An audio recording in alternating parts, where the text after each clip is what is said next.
the end of Negan Lives, something happens that no one saw coming.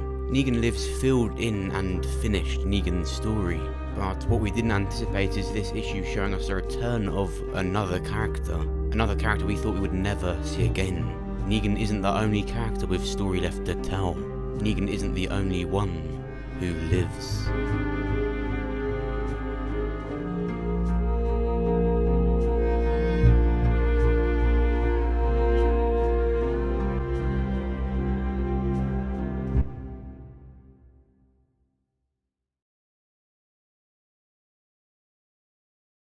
Today I'm reviewing and breaking down the one-off comic issue, Negan Lives. The first half of this video will be reviewing and breaking down the story, but then talking about the more important stuff, which is what happens next. Of course, before we begin, make sure you subscribe or you're like Derek.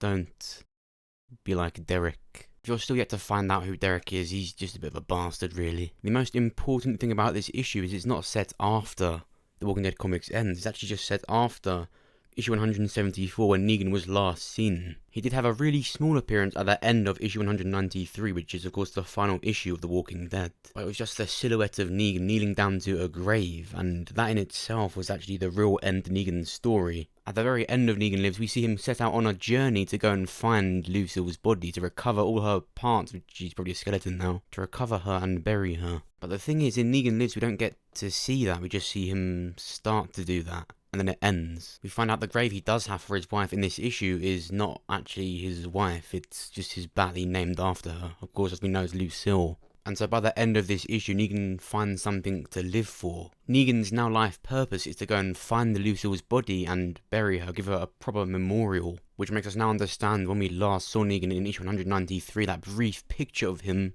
he does succeed in doing that. And so what this whole issue does in the end is fill in that missing part in Negan's story that we didn't have before. And it was really enjoyable. There was nothing major that happened in it. Back when this was first announced, they said we're going to see Negan's fate, and we didn't see anything close to that. Fate, of course, doesn't always mean death, it just means the end of a character, the end of something. Really, we saw Negan's fate in issue 193 when he was kneeled down at Lucille's real grave. We see that he succeeded in that. This issue just filled in that part of the story, and of course the main purpose of it, as Robert Kirkman said at the end of the issue, was to help comic book stores around the world by selling this issue. The comic book stores got 100% of the profits from it, and so he was able to make this comic without really affecting any of the story past where he wanted it to end. So the whole point of Negan Lives was really just to fill in Negan's story and help comic book stores around the world, because after all, it was the comics being sold that brought success to Robert Kirkman and his franchise. We wouldn't even have a show without it. I think it was clear that this issue was going to be set just after 174, because it's clear just seeing Negan in the cover of this issue, he hasn't aged as you would in a 25-year time jump. Anyway, let's break down the whole story of Negan Lives. This issue starts off with Negan looking at the reader. It's like he's talking to the reader. But then we turn to the next page and realise he's talking to flowers. We're seeing just how lonely Negan is. Negan lives just to be scared of dying and to live in guilt about what happened to his wife Lucille. Since we first saw Negan, that's all he's done, but now he's alone. He can't project his regret onto other people, he can't make other people miserable. He just makes himself miserable, and he lives without a purpose. He returns to the house that he's staying at and he finds a woman in there called Lucy. She's clean, she doesn't appear to have been on the run. So what is this stranger doing in Negan's house? How did she get in and why is she here? She reveals to Negan that her name is Lucy. Negan is in disbelief. That's literally the short name for his wife. Negan and Lucy are getting on nicely until Negan notices this is too good to be true. And sure enough, Negan is ambushed by two men. Meet Derek and Barry. Negan is barely trying, but they fail to kill him. So they throw Negan a shovel and make him dig up his supposed wife's grave. He has to do it, and while he does it, he is forced to explain who is really under there. He explains it's the baseball bat. And before it goes any further, walkers attack and Barry is the first to die. Derek turns around and gets bitten too. Then Negan has a really cool scene where he kills Derek with a shovel. He tries to cut him in half. After Derek and Barry are dead, we then just have Lucy left. And of all things you'd think Negan would do after Lucy was involved in the ambush, he lets her live, and he actually asks her to join him on his journey to go and find Lucille's body and bury her. And so now if we go back to the very final issue of The Walking Dead and we see Negan, that brief picture of Negan kneeling down to a real grave, we see that Negan succeeded. And so Negan Lives filled us in and rounded up his story pretty nicely. I mean, the very last picture of this comic is Negan saying, "Don't you want to see what happens next?" And that to me at first was like an obvious bridge to the next issue that comes out with Negan. But Robert Kirkman actually said, no, we've already seen what happened.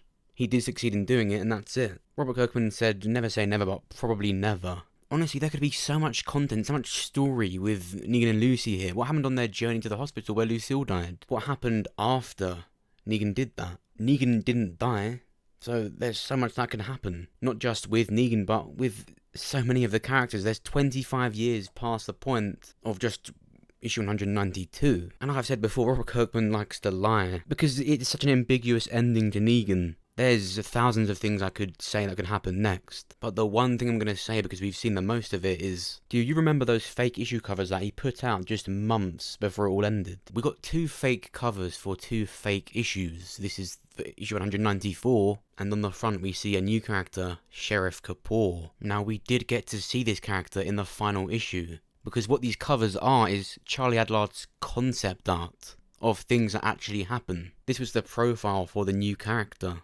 Now, this was the cover of the next issue. Issue 195 shows a stabbed Negan bleeding out. It was foreshadowed to us that Negan Lives was going to happen when Robert Kirkman wrote, P.S. Negan Lives. But what else has been foreshadowed? I believe we have seen the end of Negan, but if we see anything else, here's the real ending to Negan here.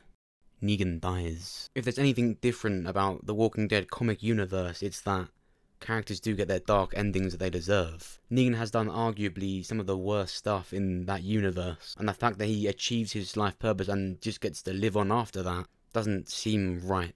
The idea, of course, is that he lives in purgatory almost, like I said, and he lives with his crimes and guilt and regret. But after he's buried Lucille and he's achieved his purpose, I think a death issue is in order. Overall, Negan Lives is a really good and funny comic issue, and I recommend it. However, don't expect to see the fate of Negan like you were told when it was announced. We just got more Negan and another look into the Walking Dead comic universe, and it was really good. Of course, there's always something that happens next. This is not the end of the Walking Dead comic universe. At the end of Negan Lives, at the end of Kirkman's letter hacks, his message to the readers, he writes, P.S. Clementine lives. If you aren't familiar with Clementine, she is the protagonist of all 4 seasons of the Walking Dead game, of course taking after Lee in Season 1. Clementine is the main character in the games. Skybound now have complete ownership of it. I think this is telling us that there will be another game made by Skybound. No, I don't think there's going to be a comic issue called Clementine Lives. We've seen every single part of her story. It's either another game season or the start of another Clementine comic series. Remember, the games are set in the comic universe, so a comic and a game are equally both as likely. At the end of the final season, we saw Clementine happy. Both her and AJ had survived the whole series. They had achieved their purposes as characters and their story was fulfilled. Whatever this is going to be is about to fuck that up, but I think it's a really good idea. I would love a game. I think Skybound have been planning that for a while actually, just a new game. There was some rumours a while back that Kenny was going to be retconned, and he was going to team up with Javier from A New Frontier to go and find Clementine.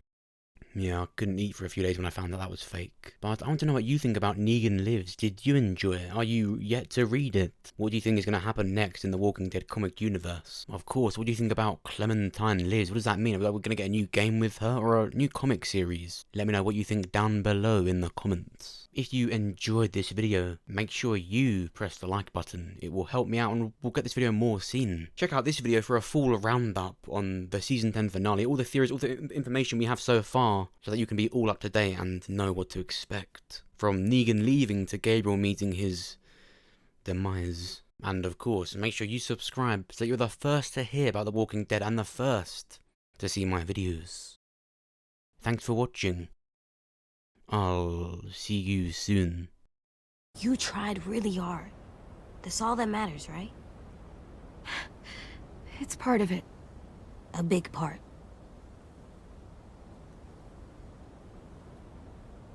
When we were in the barn, you didn't listen to me. And if you had, I'd be dead. I was right to trust you, back in the cave. to make the hard calls, even when I couldn't. You'll have to be strong for the both of us. You made it so I can. So, thank you.